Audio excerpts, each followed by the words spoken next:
there's got to be a point in all of our lives when something happens and we become a seeker. Okay, well, welcome back to the Seekers of the Eternal podcast. Chris, good morning. How are you, brother? Good morning. I'm doing great. Welcome, everybody. Welcome. As always, we're gonna open this with a exercise for dissolving, releasing the tension in the body, and inviting wisdom into our conversation today. So, if you're in a place where you can join us, yeah, feel free to join us in this practice. Very powerful from Yogananda. So we'll begin. It's a short and long double inhalation, and then we tense and vibrate all the muscles in the body, and then we exhale and relax. So let's do that together. First, let's take in a normal deep breath and all the way out. So now double inhale and tense. Low, medium, high tension, and all the muscles in the body vibrate with willpower. Exhale, relax. Release and feel, dissolve the tension. Enjoy again. Inhale and tense. Low, medium, high, vibrate with willpower. Exhale, relax. Release and feel. Last round. Inhale and tense. Low, medium, high, vibrate with willpower, just a bit higher vibration. Exhale, relax. Release and feel, dissolve. And just a short prayer to open our time together. O Spirit, guide us and strengthen us as we begin this new year with unlimited potential.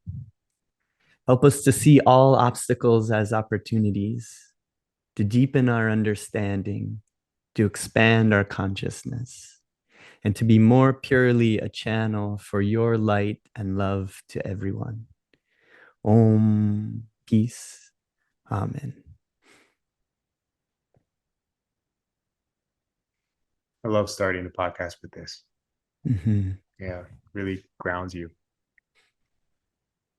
Chris, I'm very excited about today's podcast. I'm excited about all of our podcasts, but I think we got into such a rich discussion last time and deep discussion about life and what we have inside of us and these incredible lessons that we can learn from Hanuman and the Ramayana. And one of the things that that really stands out to me is how accessible it all is, even though it's such an ancient tradition and we're in this world of this unbelievable technology and AI and all these other kinds of things, that we can tap into something that is eternal, that can really impact us today and in navigating this world. So as we go deeper into this, just know, like, for me, I'm starting this journey as well, and I'm learning, and every day I learn something new, and it makes me want to learn a little bit more. And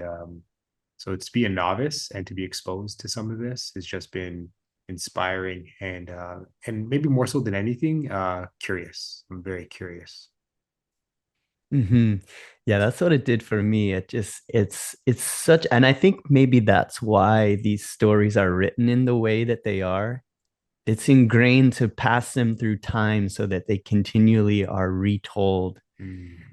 Can you imagine a story that someone told or wrote in a small village somewhere thousands of years ago? Like, we're still talking about it. Mm.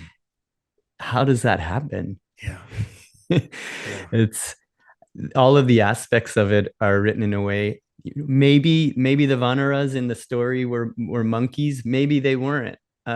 Maybe they were written into the story as monkeys and animals to make it more interesting. Maybe, it's like all of this stuff is written into the story so that it is passed through time. It continually is told, but the essence and the message and this awakening to what we truly are is contained within it. And we can in this, thinking about this too, is of how many millions of people Hanuman is a daily devotion and practice with. And how is that? It's such a strange thing for us here in the West to even wrap our minds around how that's even possible. I've been doing this affirmation in the morning. This is from one of my teachers at Ananda, Swami Kriyananda, and this is about devotion. I've been tuning into this in the morning, and Hanuman is just a powerful example of devotion and loyalty. And I think this is really helpful for thinking about devotion, because that maybe is a strange term to us in the West. Like, what does that mean, having devotion? We maybe think about it as a sentiment or something that's not very tangible. So I think this helps. So he says, no good end is ever reached without devotion. No true success is achieved unless the heart's feelings are involved. Willpower itself is a combination of energy and feeling directed toward fulfillment. In the quest for God, the unfolding of the heart's natural love in the form of deep devotion is the prime requisite for success. Without devotion, not a single step can be taken towards Him. Devotion is no sentiment. It is the deep longing to commune with and to know the only reality there is. In the Bible, it says that man was created in God's image, and all of these human relationships that we have with our with our spouses, with our with our children, mother and child, father and child, with a brother and sister, with a friend. These are all reflections. If that's true, if man is created in God's image, then all of these relationships that we have are reflections of the way God interacts with us. And God interacts with us through these human relationships. So we can really, in a sense, view and serve God through people.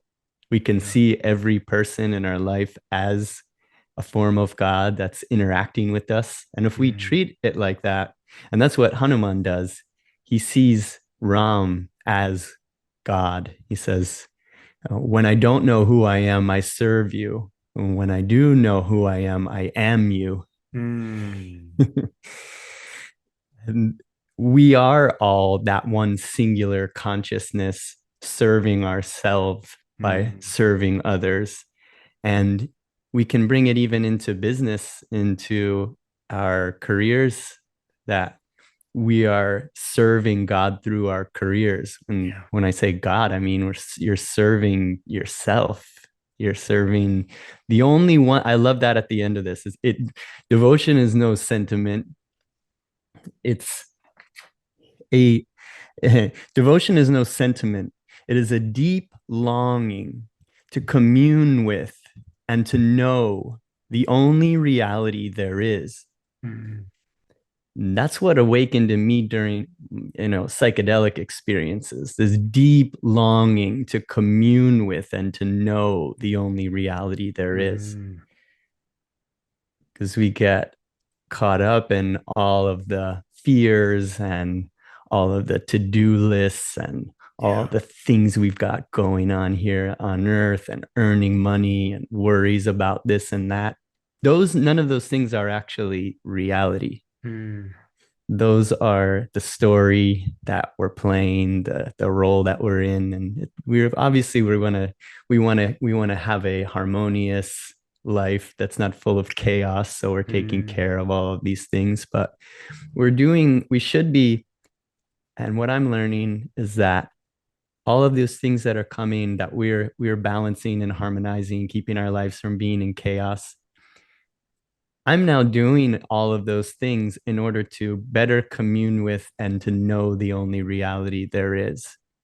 Like, all of these difficult situations that come into my life is an opportunity to learn and to get closer and closer to the only reality that there is. Yeah, I love that you see these things. That again gets back to that all of these things are happening for you. Because there's a huge part of, when you go through a challenging time, sometimes you say to yourself, wow, why do I have to go through this? If it was supposed to be easy, why isn't it just easy? Why are all these obstacles here? But you think of every kind of growth that you have, physical is probably one of the easiest for people to understand, right? If you wanted to get to a space where you're in great health and you feel great on the inside, you are healthy on the inside, you look great on the outside. It's very painful getting there, lifting weights, tearing tissue, sweating, the aches, the pains, the muscle, the growth. It's an intense journey to get to this place of bliss.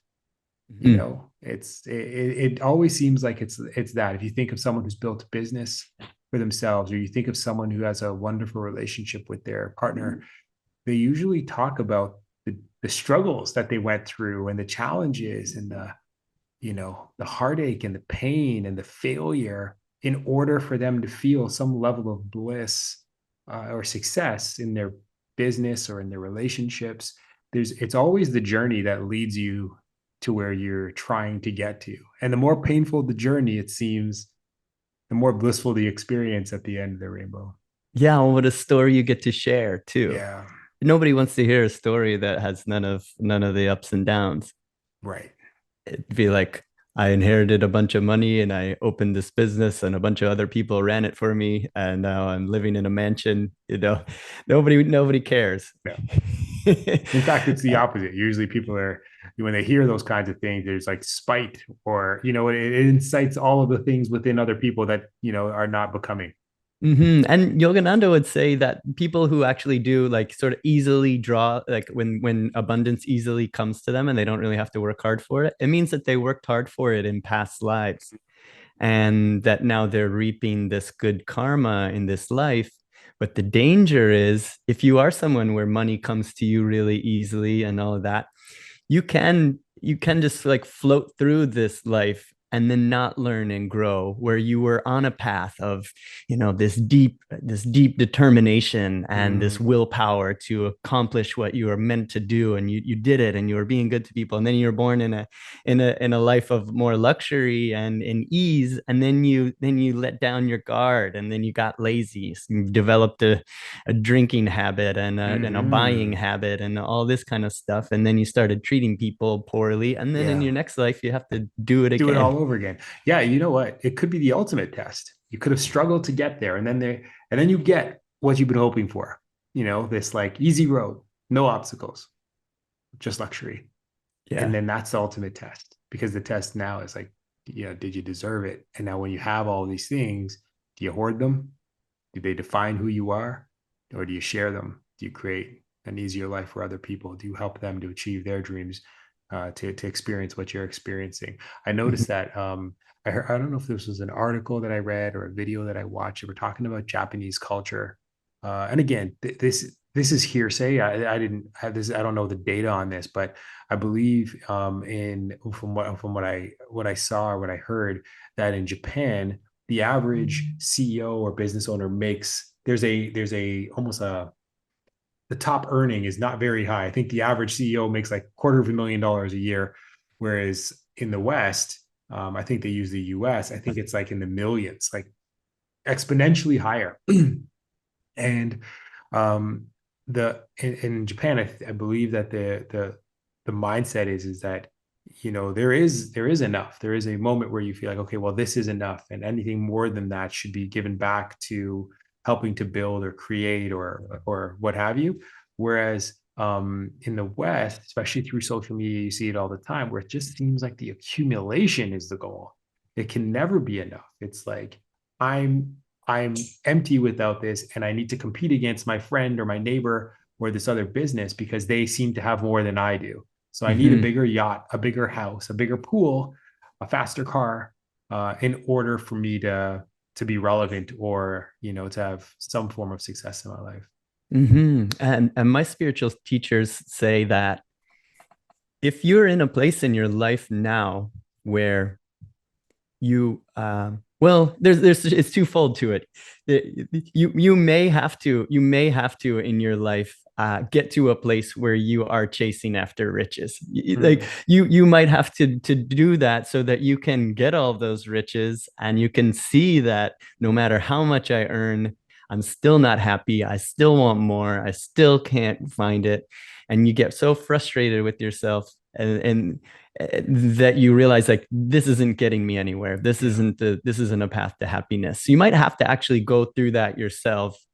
They also say that, there will be spiritual, say spiritual practitioners that pretend to be renunciates, that say, oh, I'm not attached to money, I'm not attached to wealth and power and all that kind of stuff. But that may be just because you have none of it. You don't have any of it to let go. You've never tasted it.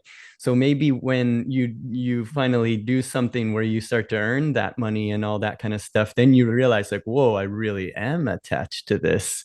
Yeah. And then you have to be able to let it go. Sometimes whatever, there's everyone's dharma is different in our life. The thing that say somebody that's homeless on the streets, addicted to drugs, say they got off the streets, they got off the drugs, they started a business there, and now they want to become a millionaire. We would be like, bravo, like, great work. Yes. If Jesus Christ said all of a sudden he wants to, instead of becoming the savior of the world, to open a business and become a millionaire, we'd be like, oh no. So it's everyone's dharma is different, and we need to learn and grow from what's happening for us. But kind of going back to like what you were talking about as developing this willpower, this devotion. Yogananda says that you should have dreams and you should go after them. We come here with a purpose, and we should follow our, in India they talk about bliss, following that bliss. So in our lives we should be seeking and searching and looking for bliss, and knowing that it doesn't actually come from the physical things or come from the material gains and all that, but we can find bliss in this life, and we can have dreams and goals, like us with starting this community and this podcast. We want it to become successful. We want it to grow. We want to reach more people with it. We want this to be our full-time job that we can do and provide for our families with it, and all that kind of stuff. And we need to have like a deep devotion, a deep longing for that, using our imaginations to see the future and then moving towards that future. That needs to be a big part of it. If you lack that, if you don't have passion for it, if you're not every day stoking that fire, like you said, if you want to get big and you want to lift weights, like, it's going to take a lot of, you got to really want it. You got to visualize yourself getting bigger. You got to, we're going to be talking with Rashad Evans later tonight on a Twitter space, and just thinking about somebody that trains to that level and gets to the highest point, like how much effort and dedication and love and devotion you put into getting up every day and training, and then putting yourself in really tough situations, like locking yourself in a cage with another monster that's been doing the same thing. And that takes so much. So these are some words from one of my teachers, Nayaswami Devi. She says that it's all about becoming a spiritual adventurer. Yogananda says that we're limited by our spiritual adventurousness. So if we want to become the best versions of ourselves, we know tried and true meditation is a way to get there. Going inward to find true happiness, all of these kind of things. And if we want to do that, we need to have a sense of spiritual adventurousness. Like, I'm going to leave this world of the known. I'm going out into the dark forest of the unknown, and it takes a sense of adventure. And to see and seeking, and we're going to be seeking our highest potential, which is actually the hardest thing to do. Harder than training to be an MMA fighter, harder than training to climb Mount Everest, harder than all of training your mind is the most difficult thing you could do. And when you learn to train your mind, then perhaps you could do all of the things that you want to do. You become a master of the senses, a master of your mind. And then if you can learn to focus 100% of your attention on one thing, you can put that into anything. There's a great book called The Book of Five Rings that was written by a master swordsman, talked about if you master one thing, you can find that you can unlock the secrets to mastering all things. And she says here that when we seek our highest potential, people often want to accomplish something in life, but they lack the commitment that it takes to achieve it. And always too, when you go after something, there's going to be an equal and opposite force that's going to be pushing against you. Yeah. And you need to know that that's going to be there, and you need to face it and make it, like a Ramdas says, grist for the mill. All of these things that come, or Yogananda says, it's like wrestling against a stronger wrestler. You become stronger when you overcome that stronger wrestler. Yeah. And so when you take on something like this, you go, okay, yes, I do want to become the best version of myself. I have been wasting this life. I do have, I probably do have goals and dreams that I could have if I could just believe in myself and say that, you know, I'm the only one getting in my way from really finding out what this is. Yeah. And just really putting in the effort to go for it and realizing that there will be the dragon of resistance that shows up. I think sometimes people wait to be motivated and inspired, and they'll say, you know, it's almost like a New Year's resolution. Oh, this year is my year. I'm going to do it. And then, you know, you got that like voice inside your head that's like, oh, but maybe just tomorrow, or let me just stay in bed for another 10 minutes because it's so warm under the covers. And I think part of the process that I feel like people forget sometimes is that it's okay to do it even when you hear the voice telling you, don't, you deserve to rest, you can sit, you can relax. It's just important to get up and do it anyways, and know that other people that are doing it, whether it's like working out, or, you know, working on your business, or meditating, or taking a cold plunge, like whatever that physical challenge or mental or emotional challenge is, you're not always going to feel like doing it, and you're not always going to feel inspired, regardless if this is a wonderfully inspiring podcast, or you might read a wonderful passage about Hanuman. Like, you still may be like, well, that's great, but I don't feel like it. But it's important to do it anyways. And like, you'll find that in the process, while you're doing it, you're like, this isn't so bad, or this is really bad, but I'm just glad that I did it anyways, you know, because it's another, and then you get to notch that win. And then it's like, well, I did it yesterday begrudgingly, I'm going to do it again begrudgingly. And then maybe there'll be a day where it's like, I can't wait. And you'll kick ass when you get out there, and you'll do a great job. But I think waiting to feel like doing it every single time, you're not going to ever really achieve. Yeah, you got to summon that willpower. And summon why are you doing it? You know, having that in your mind. Why am I doing this? Oh, I want to get ripped. I want to get girls. I want to get ripped. I want to look good on the beach. You know, whatever it is in your mind to push you to do what you're going to do. And with meditation, is you're aiming at the highest, most incredible thing that you can do with your life. And that's, you find yourself if you're finding yourself interested in meditation, no, like Yogananda says, you have to have, there was a disciple of his that was questioning, saying, I don't know, master, if I have good enough karma to be here or whatever. And Yogananda like looked at him very sternly, and he said, you have to have very, very, very good karma to even want to know God. And so this means, like, if you're interested in this stuff, if you found yourself here, you're listening to this, and you're, you know, putting practices in, and you're developing devotion, you have very, very, very good karma. You've lived so many lifetimes, and you've grown and done so much. You are getting closer and closer and closer to your goal. It's this idea, like, if you were in prison, you don't count how many days you have left, you count how many days you've been there, how much time you've done. And if you could see how much time you've done, how much you have this good karma that you've developed over all of these lifetimes to get to where you're at now, you would spur you on to go. And we can wake up at any moment. We never know how close we are to it. And we should sit down to every meditation like we're going to awaken that morning or that evening, and know that we're so close to God. We're only putting these veils in front of us. And so I think you said one thing, Chris, that really resonated again with BC. Had a lot of things that resonate with me, but one thing that just really jumped out at me just now, and I think that sometimes we forget this. The fact that they are here, people are here watching this and listening to this, there's a reason for it.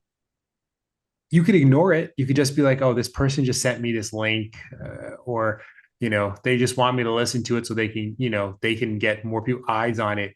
Whatever the reason is, there's a lot of other people that this could have landed in front of. For whatever reason, you're here. And I'm sure this isn't the only exposure you're getting to this higher level of thinking.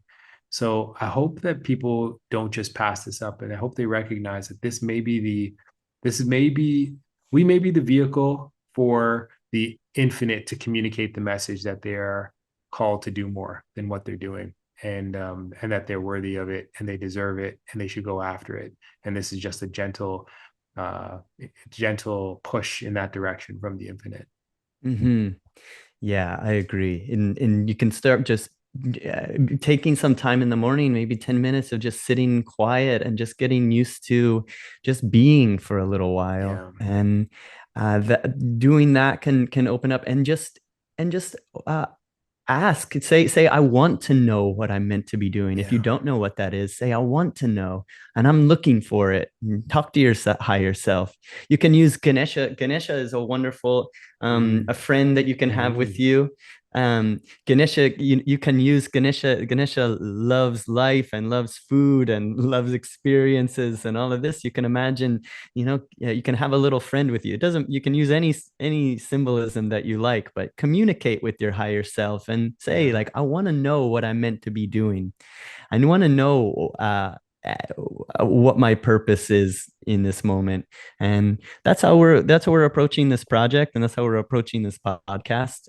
And we don't have like this cut and dry program or roadmap of this is what we're doing. It's following that intuition and allowing what wants to happen to come through, and that's what we're doing more and more. And so bringing it back to Hanuman, I wanted to, started out with talking about devotion, talk about it being not an easy thing to do. So whenever you're trying, the Hanuman, the tasks that he has in the story of the Ramayana, it's like the most difficult things to do. It's always the most difficult, and it just keeps getting more difficult. And he realizes that when he's doing what he's meant to be doing, when he's serving God with everything that he has, then the things that are impossible for others become possible for him. And he knows that. So he always keeps it running in his mind. Ram, Ram, Ram, Ram, Ram.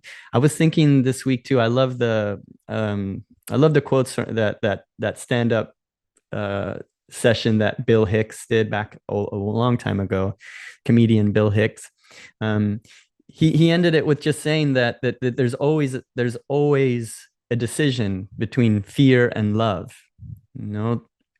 Every decision that we're making is fear or love, fear or love.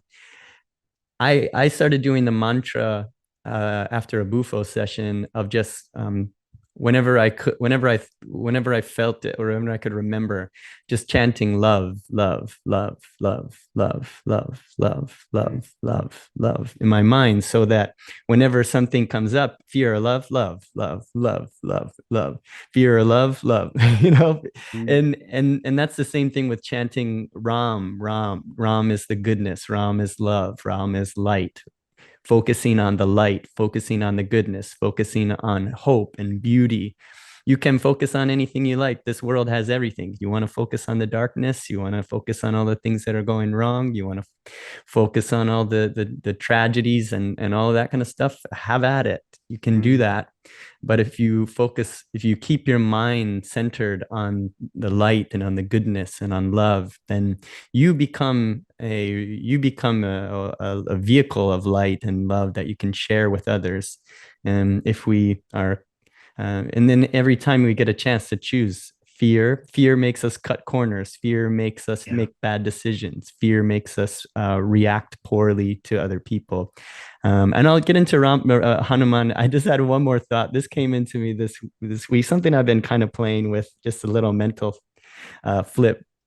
As you're living your life, say you just you had an interaction with a friend or a family member or whatever, and play it back in your mind as if you were watching a TV show or a movie, and look at how you reacted, and then say, would I like that character? Mm, Would I root for that character? Was that cool? that's good. Yeah. Immediately you'll know, because we get so caught up in our egos of like feeling justified. Oh, they said this, so I responded like this. Oh, I've been doing all this stuff and they didn't see all the great things that I do, and they criticized me for this one little thing, and then you responded. But if you were watching if you were watching a show or a movie, and if the character responded in the way you did, you would probably be like, fuck that guy, or or this is shitty writing, or Yeah. I think if we can look at ourselves as like designing a cool character in a Yeah. movie, and how would that character respond, and if you wanted the audience to love you and to think that you're a badass, Yeah. and that because you would always want to see that somebody who has with martial arts, or with a samurai. With Hanuman, I like to think of him as a trained samurai. They say with the samurai, they're never acting from emotion, never acting from anger, never acting from self-interest. They're completely 100% devoted to their master. And that's what that's what Hanuman's doing, but he's devoted to the source of goodness. He's not devoted to uh, the emperor, Yeah. the emperor, and just doing whatever he says, or like like the soldiers that are devoted to Hitler, just do whatever he says. Right. There's a great spiritual truth to that, and one that we can take of this full devotion. But we need to focus our devotion on the goodness. We need to focus Yeah. our devotion on the light. When I go and I do my work as an author and I visit schools and I talk to kids, especially like the older kids, when they transition from elementary school to high school, um, I talk about it through the lens of writing a story. And I always say to them that, while you're writing your own story, you could be the hero in your own story. So what does that hero intend to achieve with his or her life? Are they kind? Are they generous? Do they stand up for people? Do they pursue their dreams? You get to author the story of your life. But I remind them though, but while you're authoring the story of your life and you're making yourself the hero in your life, which you should, you could be playing a villain in someone else's life, or even worse, a bystander that does nothing when they need you the most. And I said, so you have to keep in mind that you're actually two characters at all times. You are the hero in your story, but you are a character in someone else's story. So it's the story that your wife is writing about her life, or your children, or your coworker, or your employer, or your community. Who are you in those stories? And be very, very careful, because sometimes the decisions and the actions that you make and whatever role that you play can impact the storyline of someone else's for the rest of their lives. So be very conscious of the role, the character you play in your story, but also the character you play in other people's stories as well. Sure that they line up. Make sure that you're as best to your ability that you're a hero as if you can in both. And then a lot of the kids will put their hand up and say, well, why is it better to be a villain than a bystander? And I said, well, it's you'll learn as you get older. But I always say that, the villain, even the most heinous people usually take that and it's painful, but there's something born that can really impact someone to make their lives better. There's a lesson to learn. The bystander teaches nothing and does nothing. But the worst part is they allow the evil to continue, to prevail, to exist, as opposed to standing up and saying, stop, no, I will not. And so in fact, if you're not moving forward, you are moving backwards. There's no standing still. And so Mm. that's why I say, never be a bystander in any story. What are they called in movies? Extras. Don't be an extra in anyone's story. Yeah, Yeah. that's good. Yeah, yeah. We didn't come here to waste time and just to. There's a great Suicidal Tendencies, a punk rock band. I always remember the lyric, the line in there. He says, uh, "If your life sucks, you suck. If your life's boring, then you're boring." It's like this idea.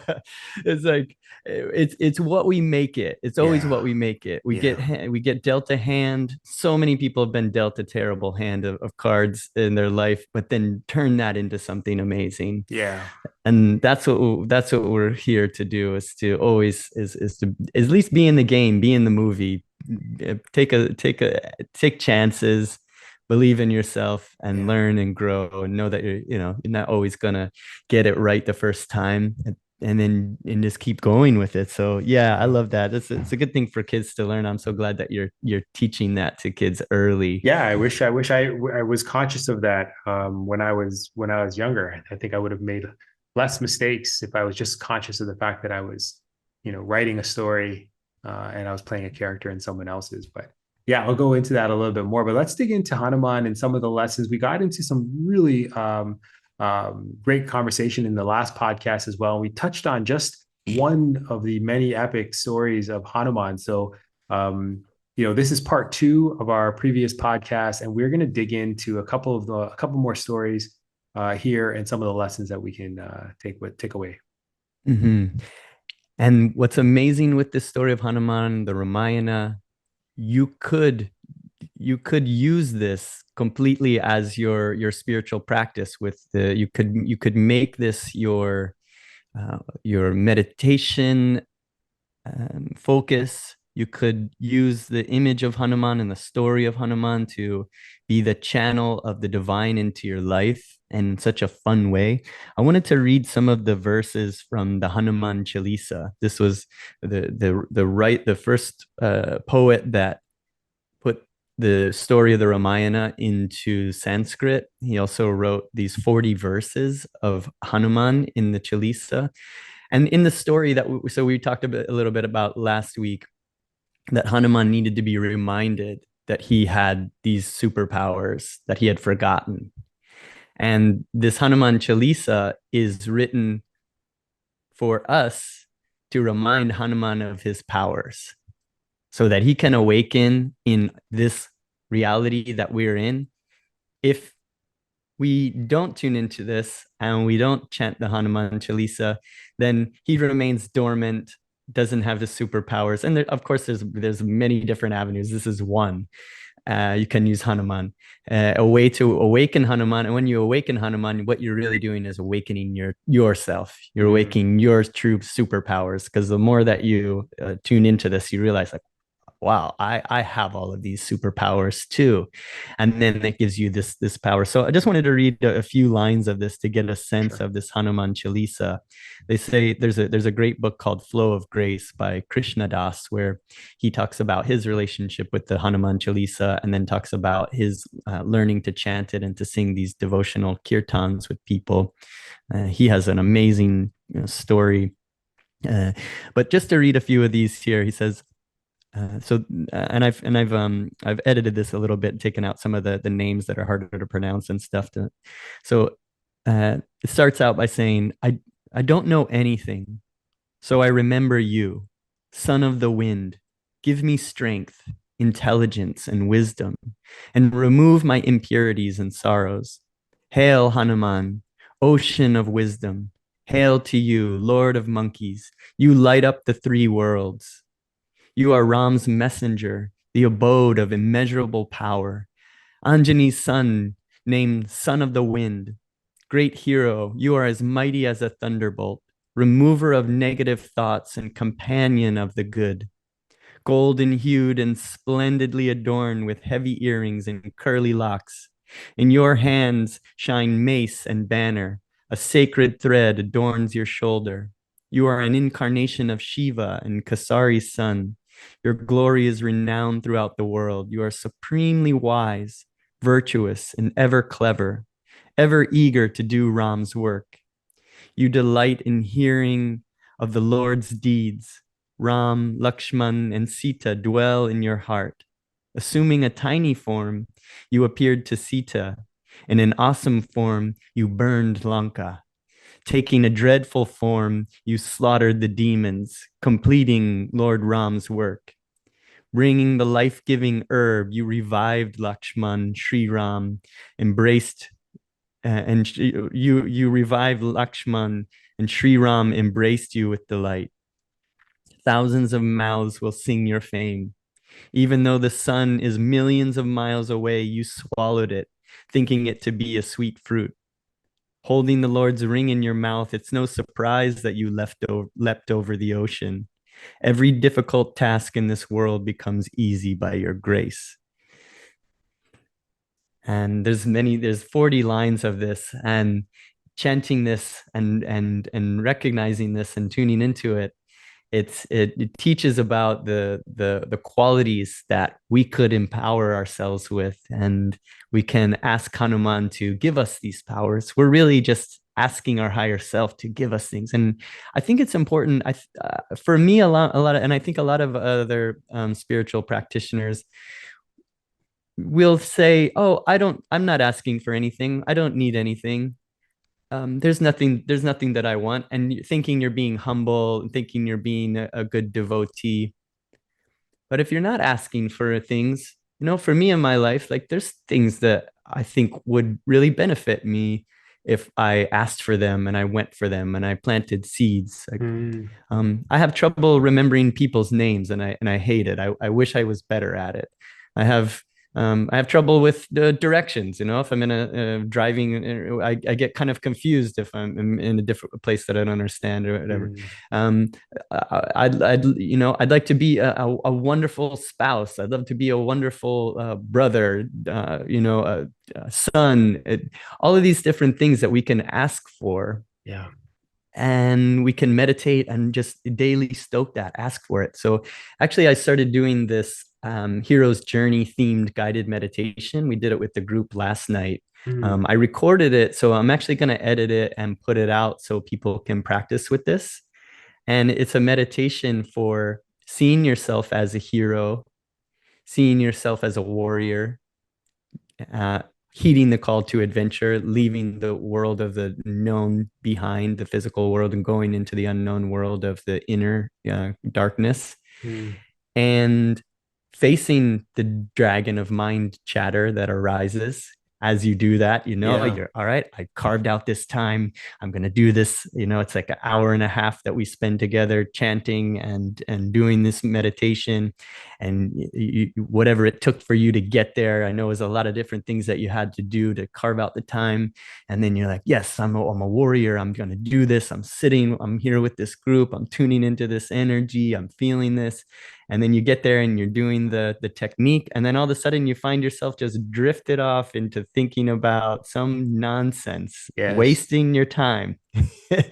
and I have us picture that as that's the dragon. He just like that dragon there. He's now facing you, and he's psychically putting this mind chatter into you to keep you from your task. Yeah. So I encourage the group to return to the practice. We use a mantra, Hong Sa, which in mantrified Sanskrit means I am spirit. And you just continue with the mantra. You can imagine that dragon is looking you right in the face as it's life or death. And you're just focused on the mantra, Hong on the inhalation, Sa on the exhalation, gaze focus at the spiritual eye. And I tell the group to imagine that dragon is withering as you keep focused. The more you focus, that dragon is just withering and you're absorbing its power. But then when you lose your connection with that mantra, it's your powers. He's taking your powers. You're becoming weakened. And then it's like, I'll hit a bowl and I'll remind you, keep your gaze uplifted at the spiritual eye, focus on the mantra. And then that dragon starts to wither again and wither again. And then we do like a 30 seconds, undistracted, no outside thoughts, defeat the dragon, focus, and you, with all of your attention, all of your willpower, all of your, ability to stay undistracted, you murder that dragon and then you take its power. And at the end of the meditation, we arrive in front of the divine as heroes and we ask for boons. So I have the group write down 3 boons that they want to receive at the end of their hero's journey. And so you write those down and then you spend time asking for those boons. These are things that I want in my life, abilities. And I ask people, if you need abundance in your life, if you're asking for, physical things that you need, I would recommend that you ask for the ability to acquire at will whatever you may daily need. Don't just ask for money. Yeah. You can get money and then you'll lose that money and you'll be back to where you were. True. But if you can have the ability to acquire what you need when you need it, that's superpowers. So, so just a little bit of that amount of meditation. That's really good. That piece right there is really good. The ability to acquire, and the ability to acquire anything, not just necessarily money, but skills or I just feel like sometimes people. Yeah, I talk about myself. I think sometimes I wait for what I want as opposed to working towards it, hoping that I can acquire the skills to attain it. I'm hoping that some influencer is going to come around and say, "Oh my goodness, I love your work as an author. I'm going to tell everyone to buy your book." Or, "Oh, you did such a great job speaking. I want you to do all these speaking engagements." When you have an opportunity to share it, and to share it every day with the technology or with these tools that we have available to us. Sometimes we don't take that opportunity. Maybe it's that voice again inside of us that says, just do little because someone else can do it for you, and 100%. Yeah. So I fall prey to that all the time. Yeah. Yeah. That's actually, so this is some words from Swami Kriyananda. Amazing human. He said, life is a battlefield. One of the problems that people face in life is the inability to put all of their energy into one direction at a time. Their energies are not only scattered in the sense that they want to do several things, but more that they are paralyzed or negated or contradicted by the fact that even while they want to do something, another part of their mind says, I don't want to do it. There's 2 opposing qualities, the desire to fight, struggle, and win the desire. And then there's a desire to give up, to fade out, to not exist, rather than face what it will take to achieve success in everything one does. We run away, and that gains a certain power over us, and it becomes stronger.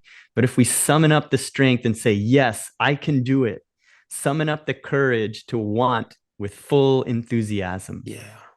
I love that. Love that. That duality that's telling you you want this, and then it's like, you don't want this. Yeah, that happens all the time. Maybe you'll just get it if you just do nothing. There's like, that's the little voice that comes in. Yes. No, maybe it'll, really, you've worked hard. No, why don't you just sit back and it'll happen. Somebody will come in and save you. Yeah, you're so right. Someone has to win the lottery. Might as well be me. Yeah. And then we waste our time and we don't actually get it. It's like, and also too, I hear about it a lot. Business people talk about this too. It's like, you're doing all of this, you're getting so close to your goals. And then that comes in. Why don't you just take it easy? You're at the end of it. You maybe were right there. To accomplish your dream, and you just decided to take the brakes off. There's a lot of myths and stories about that, where people were so close to the end and then they just sort of let that nostalgia for the mud come in. Like, Yeah. I'm this lotus, I'm growing out of the mud, I'm receiving the rays of the sun. But this was so nice. You had this nostalgia, like back when you were a loser and you just sat around smoking weed and watching Netflix. Yeah. Like, that was nice. That was easier. Like, maybe I'll just do that. Yeah, actually, you say that. I was talking about this last night on a call that I was having with a community member in Seekers of the Eternal, and we had a really great call. And you get like that sometimes, where I have two young children. I have the life of when you're independent and you don't have children, and you do have children. It's very similar. Obviously, if you have pets or you're taking care of something that is dependent on you, very quickly you learn you are no longer a priority if you're a responsible human being. If you're responsible for another life and you take that responsibility seriously, it is very, very important for you to also understand that you are no longer the only priority. You're certainly not your first priority. Sometimes it doesn't feel like that. You give up your sleep. Sometimes you give up your nutrition. You give up, you have to sacrifice things in your career and your relationship because you have to nurture and protect and preserve this new life form that is, dependent on you. And thankfully there's a whole bunch of joy that comes with being a parent, right? Those you will feel a love of unconditional, like an unconditional love like you have never experienced before, both ways. That goes both ways. And it is so profound that words would fail me to explain it. In that same vein, though, when I talk to someone who doesn't have kids, that can literally say, I've worked really hard this year. I'm going to jump on a plane on Friday and go to Miami and enjoy the beach, or the Caribbean, or I'm just going to go do whatever. And they don't have to find a sitter. They don't have to make sure that the person is safe to be alone, or to be with their children. They don't have to make sure that their children are okay or their pets okay. They can just get up and go. There's a huge part of me that feels really envious. That's like, I used to have that life. I miss that so much. And it's like, can I live vicariously through you? And it's interesting, like, but that's the mud. As wonderful as it was for me at that moment in time, I'm now in a different space in my life. And going back to that would be, although it is good for that moment, but now I have children. I'm now supposed to experience all this hardship and the pain of losing sleep and, paying an exorbitant amount of money for childcare and all these other kinds of things, the challenges that come with it.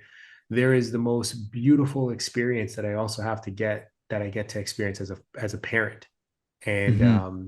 and I don't ever want to sink back into that space where I feel like, oh, my life was better before I had all these responsibilities and obligations. Mm-hmm. And it's Yeah. tempting, I know, for a lot of parents to sometimes feel like that. I hear sometimes, oh man, were the good old days. But like, anyways, I just wanted to share that because I sometimes feel it.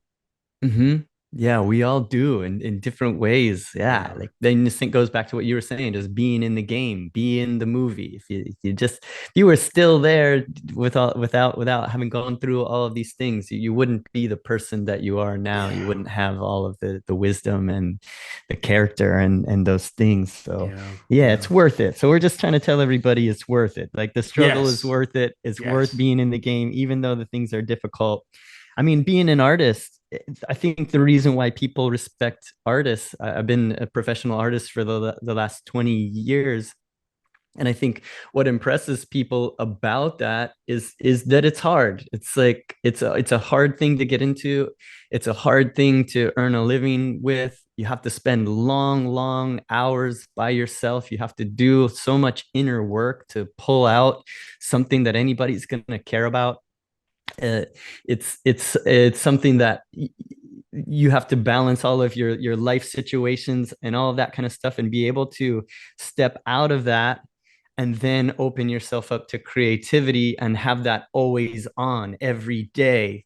And then you have to also promote yourself. You have to there's like so many hats that you have to wear, Yeah. so many sort of conflicting abilities that you have to have, and it just makes you want to give up. Or like, the technology changes and now things are more difficult. The way that I used to do it is going away, and you just want to give up. Um, but the thing that, remember, the thing that makes it interesting to people is because whether they know all the steps that it takes, they know that they don't know how to do it. They know that that what you're doing is impressive, and so I think reveling in that sort of like uh, marine mindset, embrace the suck, embrace the Mm, suck, know that if it sucks, that means that you're doing something that's hard, and that something that's hard is going to be what's impressive to other people around you in the yeah. world. Yeah. And so yeah, embrace the suck, get up, keep getting up, keep doing it. Embrace the suck.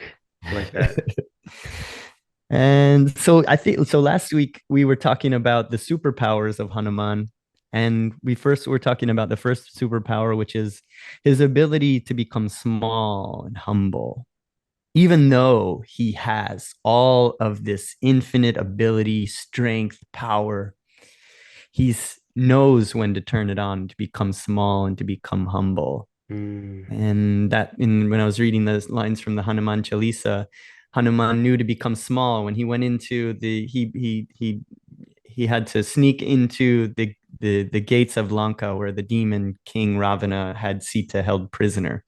He had to become very small. He just became a small monkey, and he could move around the city of Lanka without people thinking much about him. It's mm, like, oh, it's just a little animal crawling around. Nobody thinks anything of it. If he came in storming the gates as a giant Hanuman, he would have all of the demons on him, shooting arrows at him, and he would maybe not find Sita at all. So he knows. So it's important, just like a martial artist that has supreme ability to, knock out 99% of anybody on the streets that looks at you funny. You got to keep that inside. You got to yeah. you got to like have that samurai code, become small and become humble, or else you're otherwise it's just the law of the jungle. Yeah. And Yogananda says, if you live by the law of the jungle, you will die by the law of the jungle. True. We are beyond that. We're not animals. Yeah. Yeah. Mm. Yeah. um so yeah, so we were talking about becoming small, that ability to become small, and there's so many fun aspects of that. You can become small. You can in meta, this is for me with psychedelics. I was talking about being able to become small. Sometimes I become small and I would go inside my own body. I'd go move around my intestines, or Mm, we're consciousness, so we can be tiny, we can become enormous, we can go inside. Or a lot of people do self-healing that way, of like going inside their bodies, their consciousness, becoming very small and going and fixing things. Joe Dispenza talks about his finding out how to do that. And so there's a lot of different ways to do it. It's fun with these stories. You just plant this little seed. What does that mean? The yeah. superpower to become small. Yeah. Introspection makes me think of being introspective, you know, like Mhm. really, like just, they always say like, I wish I could have been like a fly on the wall for that conversation. But sometimes you can be in the room and not necessarily be the loudest voice in the room, just quietly, just sit quietly, just sit in it and take it all in, taking whether it's silence, taking the voices, the conversation, the noises, and what does it all mean? And I think that's one of the things that I sometimes forget to do. Um, is there's a great quote. It says, there's a reason why you have two ears and there's two ears and one mouth for a reason, right? So you can listen twice as much as you speak. Um, but yeah, I'm always interested when I walk into the room and there's somebody in the room who's there and present, but they're just taking it all in. They don't need to be the loudest voice in the room.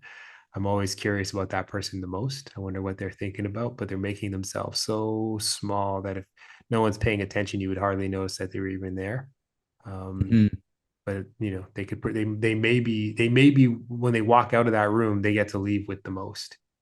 You know, Mhm. yeah, Yeah, that's it. Yeah, there's so many different aspects. They say for those who interpret scripture, there's not just one interpretation. There's infinite yeah, interpretations, yeah. which is so magical with these kind of things. And so the next one that we talked about, he's able to become big. big as the sky. He can become enormous. So I told the story about how he became small, went into the mouth of the water demon, and then flew out of the mouth, and rather than just using his might and strength. But then there's a story where he has to fly across the ocean and to to find the medicinal herbs to revive the army who has been slaughtered by the demons. And he can't find the herbs. They all, when he landed, he was really large, and he landed on the mountain, and all of the plants just went underground. They were afraid of him because he was big. Or and so in that case he was just like, what do I do, what do I do? And I can't, and so what he does is it just becomes even bigger. He just becomes enormous, picks up the whole mountain, and jumps back across. So this idea that sometimes it's appropriate to become big. Yeah. Sometimes you do have to really make yourself big. And we're thinking about, in relation to this project, becoming big. Yeah. Like having a big reach. This isn't the time, the earlier age where it was just material age, where if you wanted to talk about these things, if you wanted to get into a resonance with self-realization, then you would need to become small and go to the forest or live in an ashram or a cave and just cut yourself off from the world. But in this world that we live in, people are receptive. People are tuning, they're remembering their superpowers. You can talk to almost anybody on the streets about energy and chakras, and well, at least people I'm running into. I guess we all have our filter bubble, but most people have like a cursory understanding that we have this energy within us. And so this idea that we can become big and we can share these ideas in a big way and have a big impact on the world, and that's sometimes appropriate to do that, to seeing these big conferences where they're gathering with lots of people, and how we started our light meditation, where we're energetic protectors and warriors of light, and we're gathering in bigger and bigger groups virtually to become and sync up with other warriors of light, filling this world with light. We're becoming big. Or our consciousness can expand. We can feel the space around us. We can feel infinite space all around us. That feeling of expanded consciousness. And so then the next one, Bruce Lee just has a quote that it just reminds me of. It says like, be like water. Water can flow or it can crash, it can seep, it can do so many things, and it just depends on the situation that water changes its form. And so it's be like water. Like you need to know that every situation may call for you to be in a different form, but just know that you have the power to take on any one of those forms. So just pay attention to the situation that you're in. And if you're keeping your present moment awareness, if you're chanting love, if you ever feel tension, anxiety, not knowing what to do, that's my superpower. If I'm having conversations with people that are really intimidating me, because we talk to a lot of people that are way smarter than me, that have like a lot more experience, and you could just be intimidated and just be like, oh, I don't know how I'm going to talk to this person, or they're from a different walk of life and I don't really know how to relate. If you're just listening to them and you're staying tuned in, I started it with love, love, love, love, love. If I have that running through my mind, if I'm just saying love and I'm listening to what they're saying, something comes to my mind, something interesting to share, something that connects us, or an idea. Like if I don't know what to do, if I'm just chanting that, and just like Hanuman, he's chanting Ram, Ram, Ram, Ram. So he knows when it's appropriate to become big, when it's appropriate to become small, when it's appropriate to use his. He's always questioning. He's always using introspection too. Is this the right thing to do? Focusing in it, because sometimes he has to fight demons who are females, and it's like, oh, but it's not right to strike a woman, even though she's this snarling, snaggle-toothed demon monster that's like trying to murder him. He's still like, I don't know if it's right to harm a woman, and he tunes into, and it's like, okay, if I don't if I don't put a stop to this demon, then she's going to cause trouble for so many others, and I will have failed my duty. So he's always checking in to make sure that this is the right thing to do, especially if you're going out on a limb and doing big stuff. You want to always have that introspection. And if you just, always choose, am I choosing from fear or love? Fear or love? So love. Fear, yeah. And so the next one, number 3, this is so the ability to be heavy and to take words and deeds seriously. So he knows when it's appropriate to become serious and focused and know, like, this is not a time for, because he's around this whole, you got to remember, he's around this whole monkey army. You can think of your friends, this monkey army. Certain parts of the story, the monkey army gets distracted, and they're having these just parties, and they talk about this honey. They get drunk on this honey that they're drinking, and they all are just getting wild. And Hanuman is like, it's appropriate for them to have some downtime. They've been working hard. We've been on this quest, this mission. So he allows them to have their time and their revelry and all that, because he knows that they need it. He can't be always serious, but sometimes it's like, okay, Hanuman he knows when it's time to, like, okay, monkey army, it's time. We need to go find Sita. We've had enough fun. We had enough playing around. It's time. And so having that balance and knowing, and at the same time, the next quality that he has is the ability to become light, to become playful, to have a lighter side of living, and to not take life too seriously. He can become light as a feather. And he knows that even though he has important mission and he is serving God, that in the end, the whole thing is a play and a game and a movie, and to not take it too seriously. That might be the toughest part for all of us, because we sometimes get so caught up in this perceived reality that we forget that it's all over so soon, right? In the grand scheme of things, in the universe, and if time doesn't even exist, this is all just a blink. We were here and then we're not, and we will, in the grand scheme, we will all be forgotten, and we all go back to that oneness where we're all there together. And that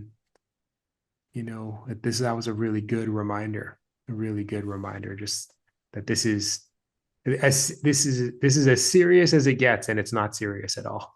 It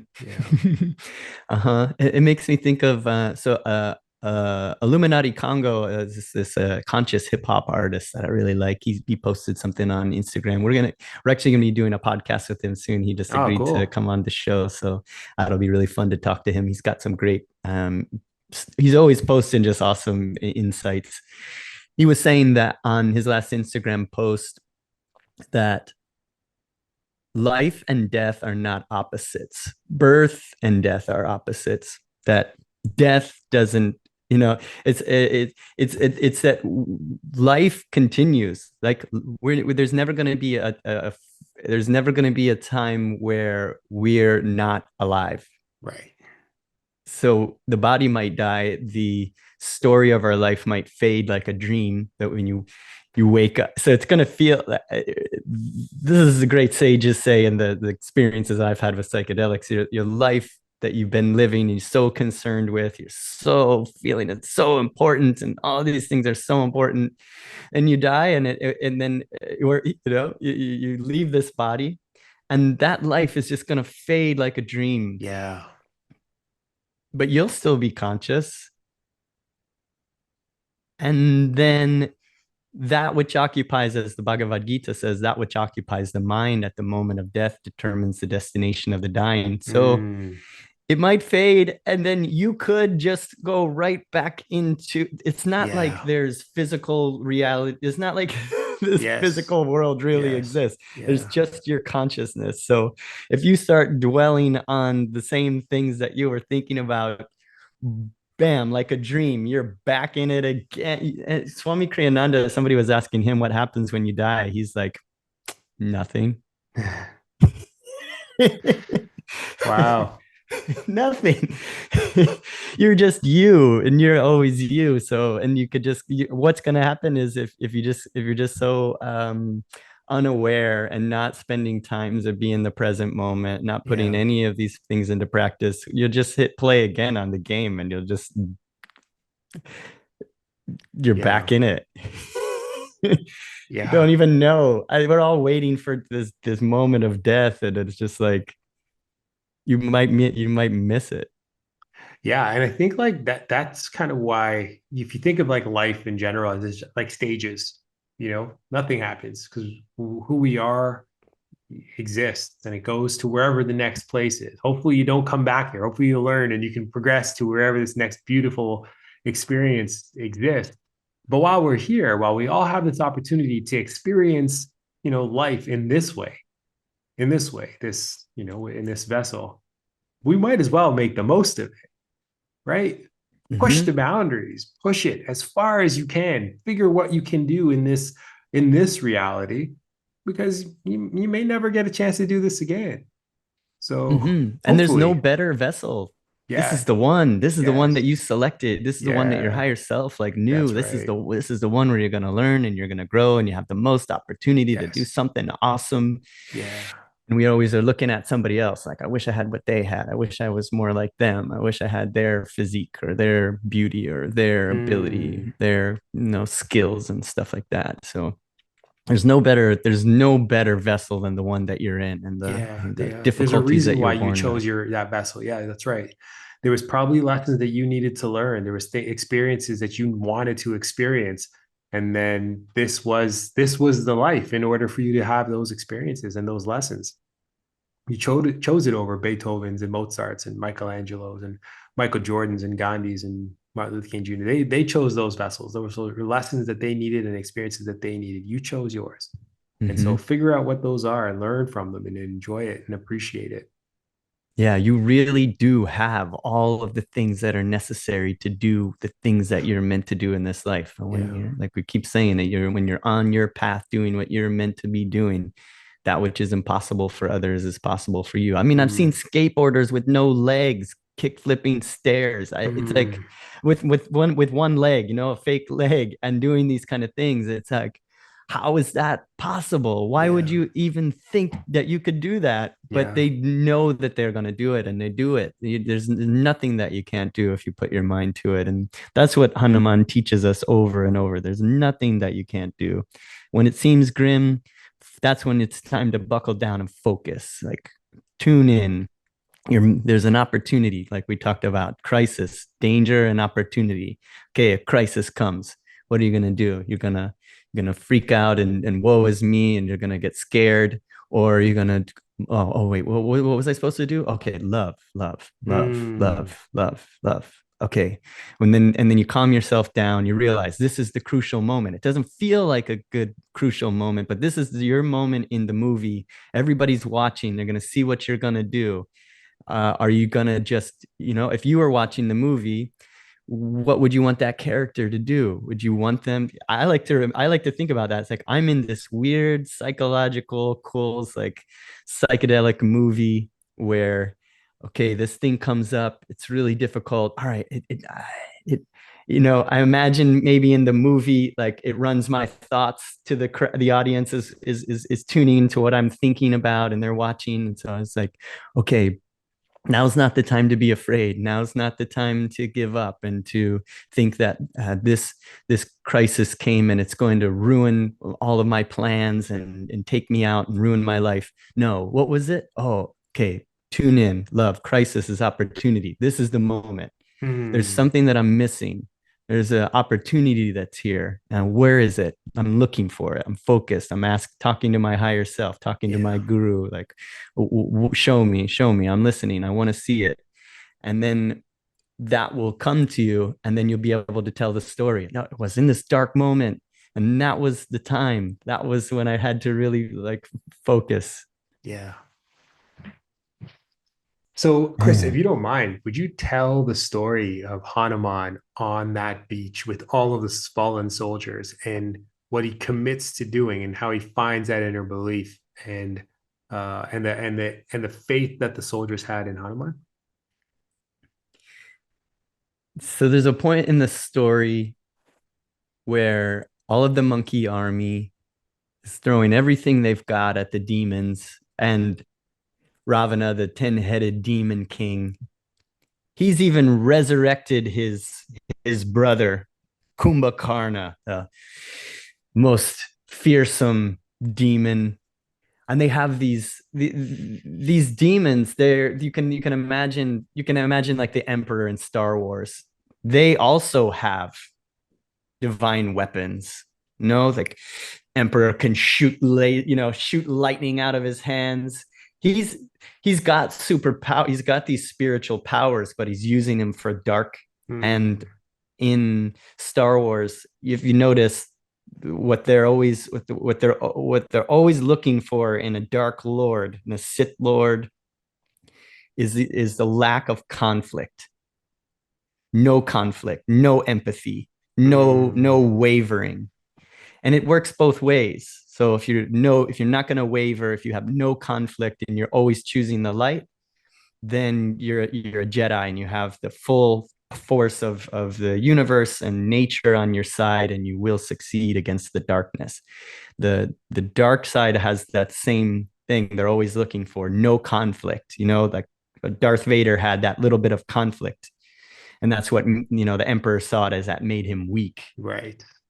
And these demons, they have no conflict. They're just like, I'm just going to crush. And they have the weapons of the gods. They've been given, when they did their penance and they did their long hours of meditation, and then were confronted with God, and they were asked for their boons. I want to be immortal. I want to become stronger than any of gods and the demons.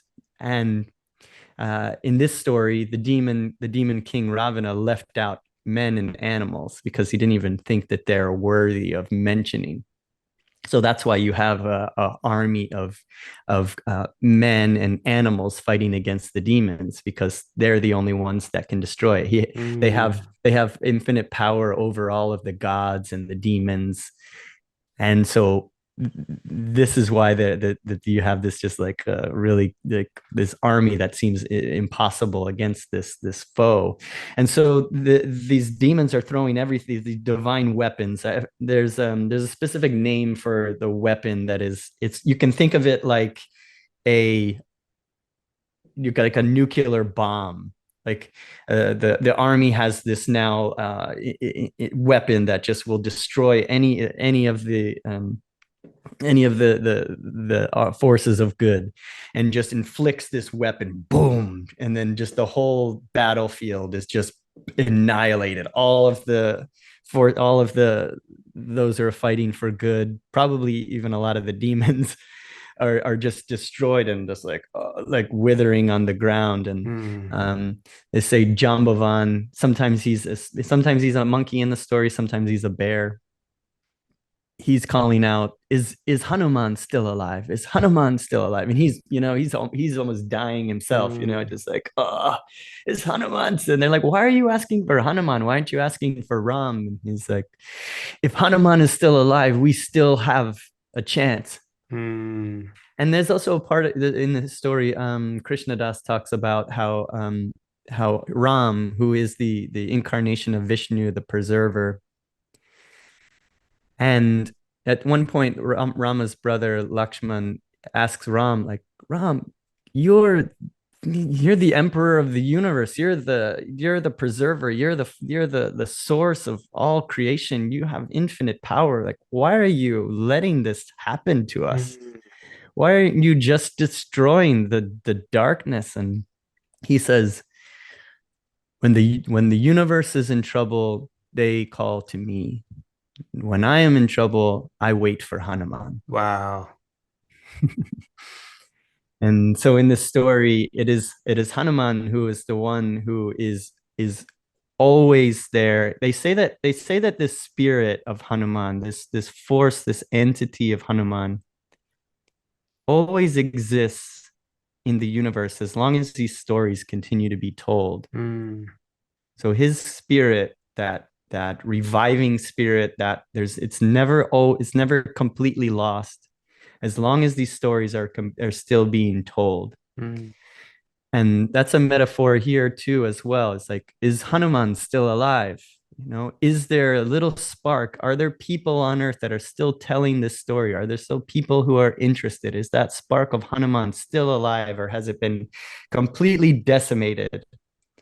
And there's no hope, and the darkness is just going to take over, and this world will, be completely full of darkness. And I think a lot of people have that mindset.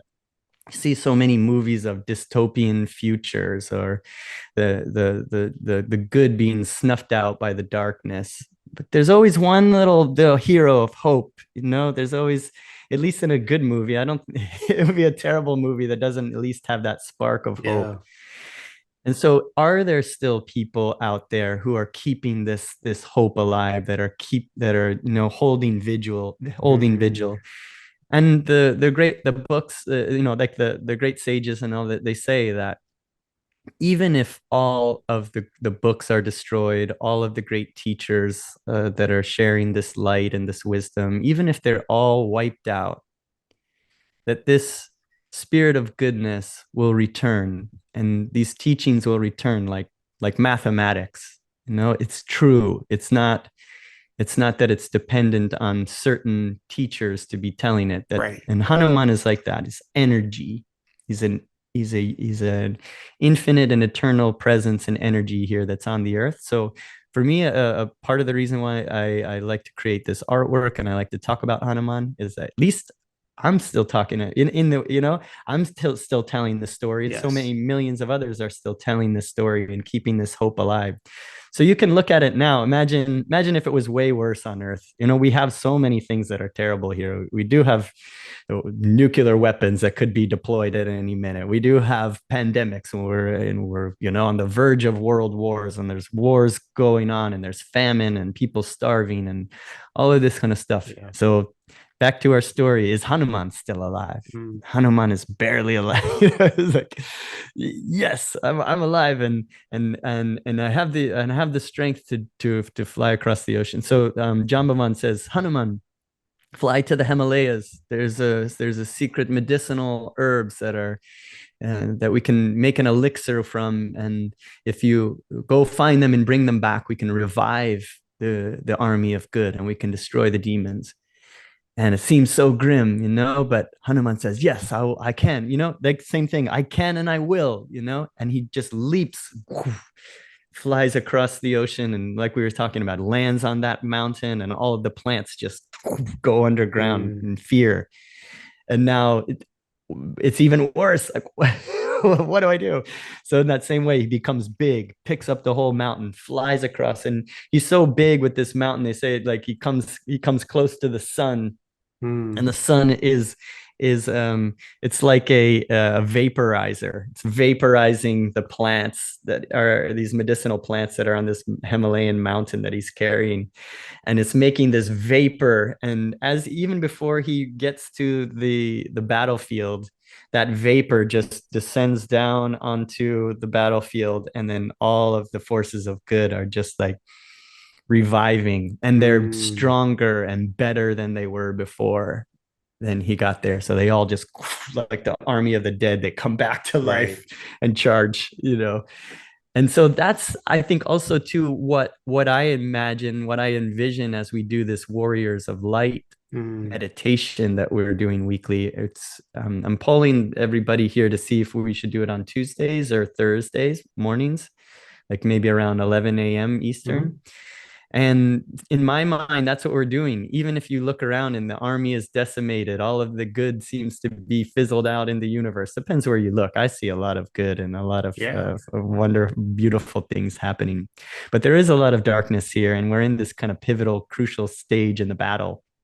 So I imagine that we all, as warriors of light, are just sending this light out into the world, and that light is descending on all of the receptive hearts, all of the spiritual warriors, and we just imagine them all in like Mother Nature, like the mountains, the valleys, the waters, the air is all becoming purified, and all of the spiritual warriors are getting stronger and motivated, and then they're just charged into battle again. So just a little insight on that. And that's the kind of that part of that story that I really love. Yeah, I love that. I think for me, we kept talking about this thing that's inside all of us that we could access. And when I hear that about Hanuman, like the faith that everybody has in Hanuman, including Ram, who is, like you said, like he is it. Even he looks to Hanuman as well. I just love the fact that Seekers of the Eternal is bringing Hanuman into the space of Web3 and advancing technology, bringing in that strength and that wisdom that has been around for thousands and thousands of years. And, hopefully we all believe that we can access that. We can access this, that which the infinite also strives to access, or waits or longs to access when they're in need and they're in trouble. So that's why I feel like 5,000 of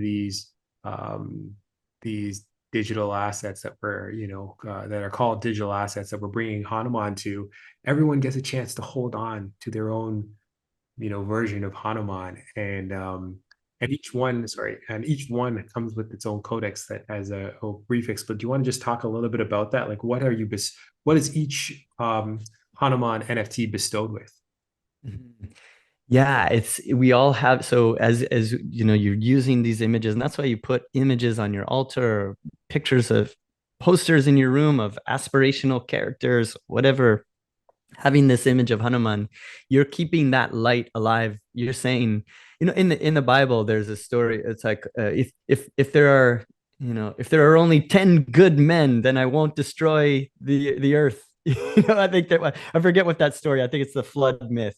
The idea of the flood. Yeah. If I can find 10 good men, I won't destroy the earth, and couldn't find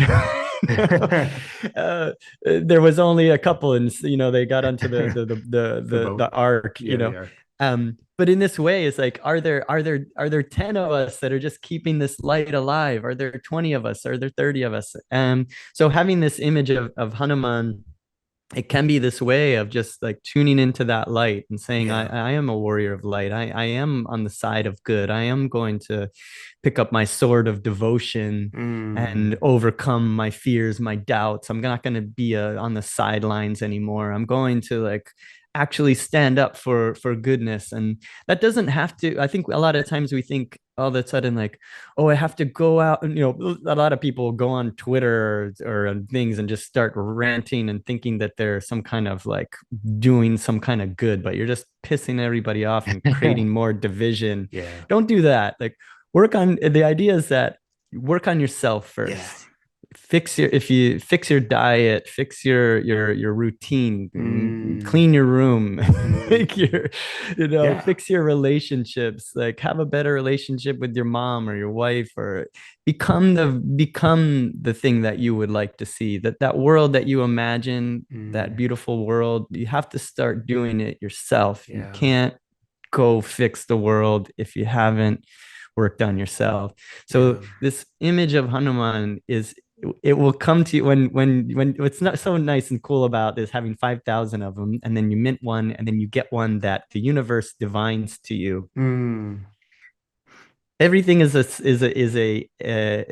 of synchronistic events leading up to the moment where you click the button and the one comes to you, and then it gives you a message. You can treat it like that. You could ignore it and say that's a bunch of garbage, and then you won't get anything out of it. But if you look at it in that way, and that's really what's happening. Exciting. Yeah. Billions of lifetimes that you've lived throughout your life, synchronistic events happening one after the other, one after the other. Your higher self, this energy of Hanuman has been there with you all along. Putting little obstacles in your path, knowing like, oh, okay, do this, Jay's gonna, okay, he made that choice. Yeah, another one, another choice, another choice, another choice. Your soul is just going through infinite synchronistic events. You're tuning into this, you're listening to this, you're like, oh, that's cool. I can't wait to mint it and find out what mine is. All the synchronistic events that line up, the things that you've been thinking about, the seeds that you're planting, the things that you're asking for, the boons that you want to receive in your life. Like, how do I do it? And then you click that, and then we reveal it, and you get that image that's staring back at you, full of symbolism, full of power, imagery. Yeah. And then there'll be a codex that will tell you, like when Hanuman is holding the mace, that's a symbol of strength. It's about using, like it's like those maces that people use for strength training. You're swinging it and you're gaining this muscle, and you can see that in your life as like, okay, I'm meant to be growing strong from doing hard work. I'm meant to be overcoming, like Yogananda says, like, why does God make, like, say, the vices so tempting? Why did you do that to us? And Yogananda will be like, I argue with God all the time. We didn't ask to be here. We didn't ask to be put through all of this. We didn't ask for you to make sex and money and alcohol so appealing to us. This is just ingrained in us, like we're animals that are like programmed to procreate. So when we see another opposite or same sex, we get this energy, it just happens to us. But we're asked to overcome those. Hanuman is a master of the senses. He knows when it's appropriate, when it's not appropriate. And so this like idea of the mace, it's about wrestling with a stronger wrestler. Say you're addicted to alcohol and you just can't stop having those 5 drinks a night or whatever it is, and it just seems so hard. But with that, this Hanuman with the mace, it's about, okay, that thing is really hard, and if I wrestle against that wrestle of alcohol, if I wrestle against that wrestler of alcohol and I overcome that, just like wielding that mace is hard, it's difficult, it's heavy, it's like takes a lot of effort. You have to keep waking up and doing it again the next day and the next day. And just like in accomplishing any sort of skill or whatever you're working on, it may not come right away, but you have to you keep doing it over and over. And then once you defeat that, and you can say to yourself with drinking or smoking or whatever it is, like Swami Kriyananda talks about, you say to yourself, I haven't succeeded yet. Say you took the drink, you don't say, oh, well, no, it's going to go. I'm just a loser. I can't do it. Apparently I'm weak. No, you say, I haven't achieved my goal yet. Tomorrow's a new day. I'll try again, and you try again and you try again. So things like that, like the mace is this symbol of growing strength in you. And I think it'll be fun too. Like what I want to do is like, we will probably offer these sessions for people where if you have your Hanuman, and you can send it to me, and we can have like maybe like one-on-one conversations about it. I think this will be kind of the perks, some of the things that we offer to people. And we can talk about your story, your life, things that you're working on. And then maybe we can talk about like, oh, this symbol can give you power for this. Maybe there's specific things that we can talk about. But I think also too, you can use your intuition. Reading the codex will have like a basic description of each of the symbols. And then probably really quickly, you'll see like, oh, that applies to this part of my life. And then maybe I can turn you on to a part of the story that really is pertinent that you could read and you can tune into. And I think just like you know, how you started reading the story of the Ramayana, how quickly you're just like, this is applies to my life in just really fascinating ways. I'm excited about it. I get excited to open a fortune cookie, the cookie is delicious, but what's inside really does speak to you sometimes. And often it is like, oh, I needed this message, you know, for whatever reason. It's just, you know, someone kind is coming into your life, or all the things that you've been working towards is about to bear some, you know, fruit. Like anything like that, those little moments, but Hanuman takes it to a whole new level. And then you have him with you, and you can turn to it whenever you want. And the best part is like you can collect more. I'm sure that you can be able to access a lot more than one if that's what you would desire. But they're beautiful, beautiful pieces. With hope, after the last two podcasts, people understand there's some really beautiful lessons and messages and wisdom that comes with each. And can't wait, you know, just to bring this to the Web3 community and our community specifically, but you know, for everyone to get access to Hanuman. Imagine that. Imagine going to a mint and getting this beautiful, beautiful, exquisite art that you know, Chris has poured hundreds of hours into getting these Hanuman to being so exquisite and beautiful with sacred geometry, as we found out, which is embedded into cryptocurrencies. So you're going to get all of that, but you also get some of the wisdom and the virtues that are attached to each one that could positively impact your life. So I'm glad to be a part of this journey with you, Chris. And again, another wonderful podcast and so many great lessons shared today. Yeah, can't wait for the next one. Yeah, and it's like there's so much depth and richness in this, which makes it a little difficult for us because our project is so different. You know, there's so much nuance to it. But I think in the title of this community, Seekers of the Eternal, what we're doing is planting a little seed. We're opening this little rabbit hole for you. Yeah. If you see that name, you see the image of Ganesha, you see the symbolism. That's what we're looking for, is for people who want to take this journey with us, that want to go down this rabbit hole, that want to explore. It's not just so like a cartoon in front of your face that we're trying to dumb down to get the most amount of people to buy this thing, and to there's so much more to it. Yeah. So I think that's what makes it special, makes it different. That's why even in these podcasts, there's not just like, okay, here are the 4 lessons of Hanuman. You know, Right. it's like it's personal, and it's different for everyone. And so we just want to spark that curiosity. I was the last thing I'll share is that friend, somebody that I just met that is moving to St. Pete, was at our meditation practice the last week, and he actually sent me a link of a Japanese animation of the Ramayana story. Cool. And I hadn't yet seen any animations that I felt like were good enough to share. They're all the other ones I was seeing were kind of like hokey and quirky and weird, and didn't really tell the story. It was more childish, I think.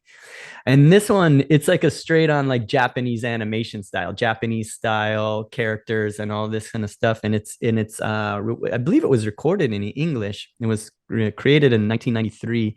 They actually just created a digital remaster of it, but on YouTube there's the old version is available. The new one they're just showing in select theaters around the world, but you can watch the full length. I just started watching it. I've only seen like 10 minutes of it.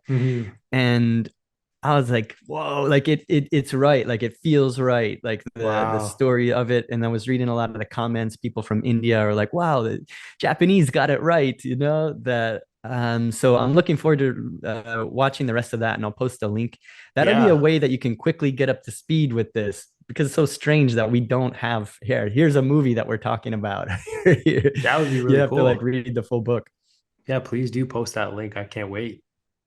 So that'll be good. So everybody can watch that, so you can at least have a sense of the story that we're diving into. So cool.